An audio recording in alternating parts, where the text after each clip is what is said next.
So I just posted the previous video, and I know I'm going to be getting, well, comments if anyone sees it, on how batshit insane this is. And I just really want to kind of point out that we've been sort of brought up for decades in a milieu where we haven't been able to question the economic system and the sort of precepts around it and beliefs around it at all. We've been told this is the only way. And so it's left us in this kind of position where we can only really tentatively start to point out the problem and solutions when it's got to this really hideous kind of transmogrified state of like utter dysfunction for all younger generations, for all of society going forward. And I think the only reason it's still, I mean, we're seeing the repercussions in the breakdown of support for centrist parties across the Western world, Europe and America.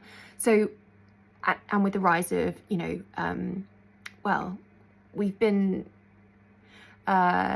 intentionally sort of pushed towards the right rather than the left, because the right has the useful quality of not actually critiquing or fundamentally threatening the power structure. That's why liberalism is often sort of seen as a bit of a damp squid. It's just the sort of nice window dressing for what will become fascism unless we organise and we ensure that we restructure and really build something for everybody. But also, this is all made a lot more complicated in advanced capitalist systems, or any sort of capitalist system, because media and social media tech companies are all owned by private capitalists. And in some cases, just individual billionaires. So their interests are sort of diametrically opposed to the broader population. And these are the organs which can sculpt opinion, sculpt contours of the possible, what's ridiculous.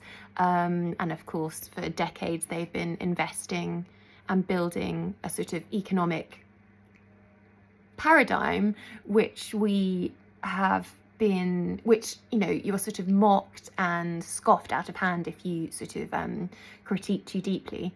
So yeah, there's a couple of reasons why really quite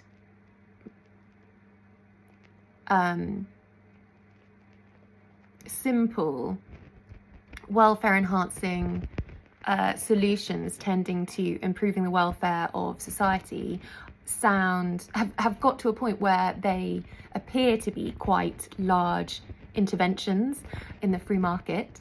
I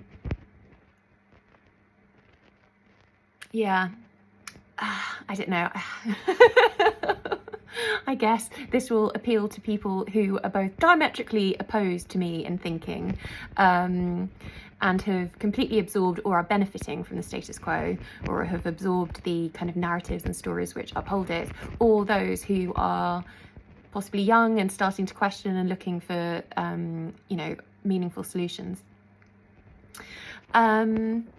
Another point I just wanted to add is that sometimes sort of significant sort of wealth taxes or significant restructuring of the ownership of like large businesses, or kind of interventions in the housing market to shift from a pure liberated free market model sound kind of radical or like too interventionist, is because they're based on this idea of like property rights, or the wealth that one accrues being a sort of fixed and finite thing. But if we think about it, like, this system would have completely imploded in 2008. So, and everything would have tumbled down, and we'd be starting from sort of scratch, apart from perhaps we'd have our connections and networks and things like that.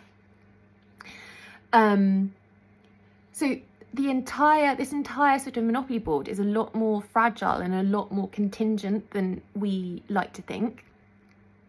and then of course propped up again through the coronavirus. So a lot of this is, the entire thing actually is underwritten and has been bailed out by the state, that is by society and taxpayer. And the state is the only polity large enough and with control over, sufficient control over money creation to have that role.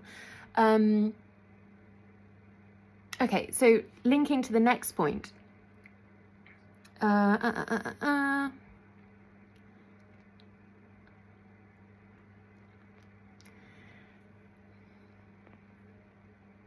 So say the topsy-turvy monopoly board tumbles.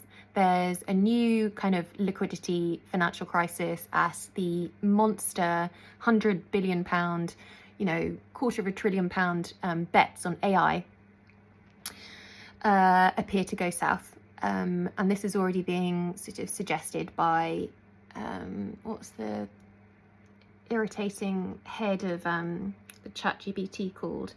He was sort of referenced on a podcast that, we envisage that, we're sort of in the same situation as banks, too big to fail, and we envisage the state will step in to support us, which is insane to think and more insane to articulate in a public forum.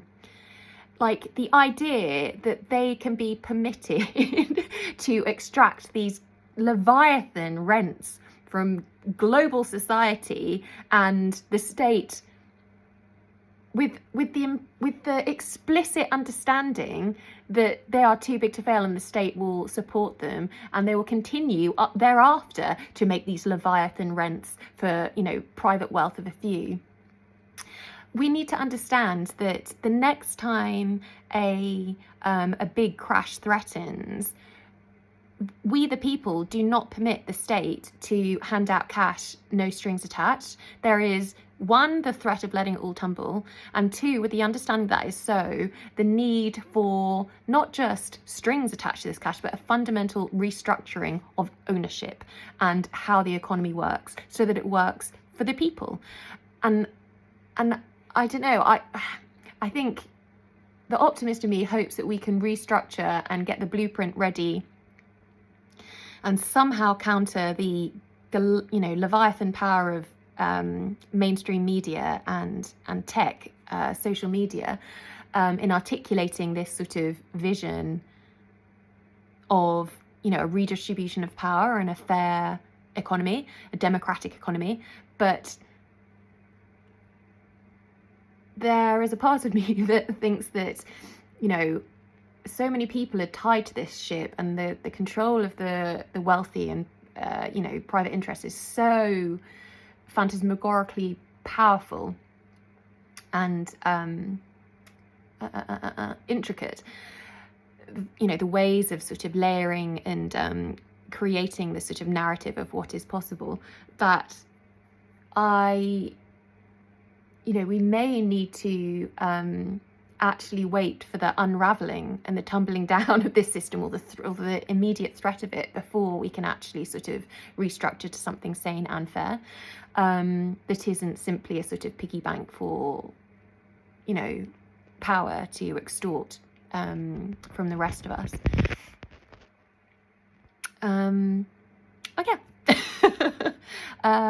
Comment